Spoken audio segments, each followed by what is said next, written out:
We're continuing our mental health sermon series, Peace of Mind, where we've tried to take biblical approaches to tackling mental health topics such as anxiety. And last week we talked about depression.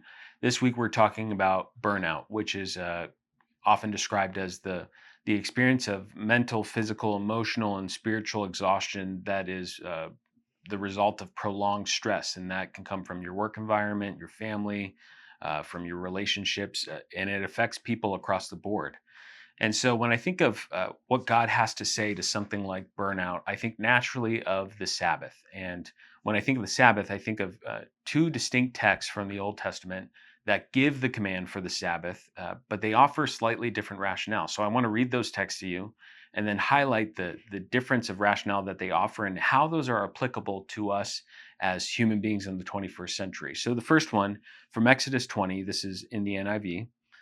Remember the Sabbath day by keeping it holy. 6 days you shall labor and do all your work, but the seventh day is a Sabbath to the Lord.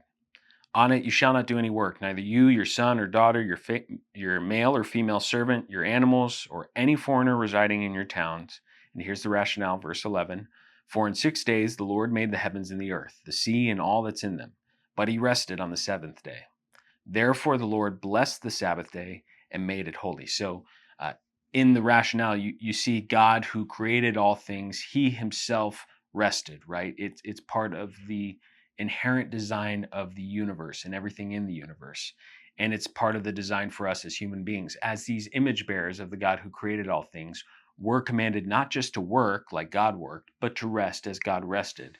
And so there's a beautiful invitation there to recognize it's just part of how we're created. We need rest and we deserve rest.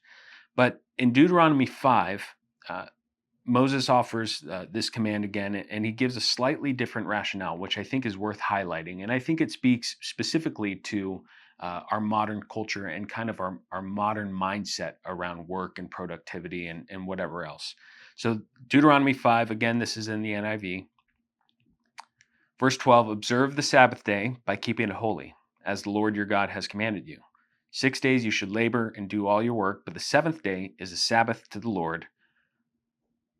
On it you shall not do any work, neither you, your son or daughter, your male or female servant, your ox, your donkey, or any of your animals, nor any foreigner residing in your towns, so that your male and female servants may rest as you do. Then verse 15, and this is the rationale. Remember, you were slaves in Egypt, and that the Lord your God brought you out of there with a mighty hand and an outstretched arm. Therefore, the Lord your God has commanded you to observe the Sabbath. So the rationale is not the fact that God created in Deuteronomy as it is in Exodus. Instead, it's this idea that God redeemed, God liberated. And so it becomes a part of the expression of God's gift of grace that these people, Israel, they were slaves. They were under captivity. They were in bondage to an oppressive ruler like Pharaoh. And God is this gracious, loving ruler, this king over them who has liberated them from that oppressive ruler. And instead of driving them to this place of exhaustion, he sets them free, and so uh, he reaffirms, he reestablishes, he gives them back their humanity, something that was demeaned by Egypt. They have received because God is now ruler over them, and so the invitation is to discover their identity as human beings and as redeemed human beings by their relationship to the God who created and liberated them. And so for us, we think of all the different ways in which we enslave ourselves to our work or to the different obligations that we have. And in Deuteronomy, God encourages us to rediscover the freedom that he offers to us, to find ourselves ultimately in that identity as creatures who have been created and redeemed. And so, if you are someone experiencing burnout, the truth you need to hear is that overworking yourself to the point of physical exhaustion is not superhuman. It's not good. It's not healthy.